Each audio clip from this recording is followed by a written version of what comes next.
Sağlık Sen Diyarbakır Şubesi 4. Olağan Genel Kurulu İl Divan Oluşumu üyeleri sendikaları içerisinde en fazla üyeye sahip.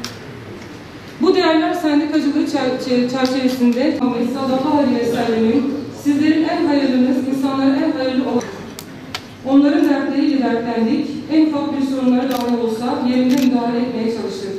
Değerli arkadaşlar, 2002 yılında başlatmış olduğumuz 25 arkadaşla başlatmış olduğumuz bu davayı bugün Diyarbakır Şubesi olarak 5000'i aşmış bulunmaktayız. Bu 5000'i aşma noktasında Nurhak tek değildir. Nurhak'ın yönetimi tek değildir. Nurhak'ın temsilcileri tek değildir. Bu davaya gönül vermiş tüm arkadaşlarımdır. Şu an bir 4. olan kongremiz var. Bu kongremiz inşallah ilimiz için hayırlara vesile olur. Bugün Diyarbakır Şubesi 5000'e ulaşmışsa ve Diyarbakır gibi bir yerde 5000'i aşmışsa bu hepimizin ortak değeridir. Bu ortak çalışmanın sonucunda olmuştur arkadaşlar. Bundan sonraki hedefimiz de inşallah arkadaşlarımızla beraber 5500 dedi kardeşim, 6000, 7000, 8000. Amaç Diyarbakır'ı en iyi şekilde temsil etmektir.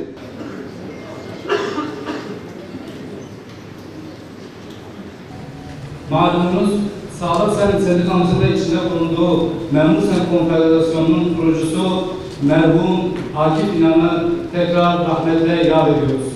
Kendisinin bir şiirini size aktarmak istiyorum. Her eylem yeniden diriltir beni, nehirler düşerim göl kenarında.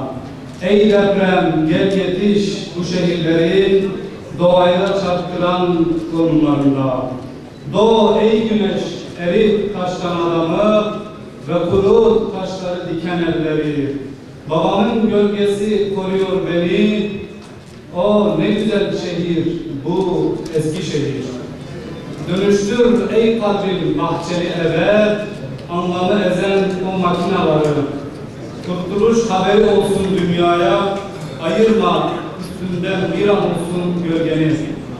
Merhum Akif İnan'ın bu şiirinde biz mücadele azmini görüyoruz ve biz de bu mücadele azminden kendimize bir pay çıkarıyoruz ve bunun için 4. Doğan ve Genel Kurul'da Diyarbakır Şube Başkan adayı oldum. Niçin? Sağlık Sen Diyarbakır Şube Başkanı adaylığından niçin aday oldum? Çünkü tüm üyelerin hak ve menfaatini koruyan ve tüm sağlık camiasına değer veren bir anlayış geliştirmek için adayım. Üyelerimizin sorun ve sıkıntılarını çözmek için kamu kurumlarının yöneticileriyle bürokrasi ve siyaset mekanizmasını uyumlu bir şekilde işlemek için adayım. Sağlık Sen kimliğini özümseyen, bu kimliğe yakışan bir vizyon oluşturmak için adayım.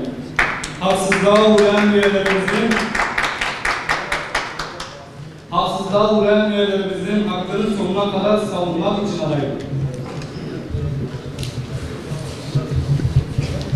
Kuruş hesabı yapan değil, duruş hesabı yapan sendikal yönetim için adayım.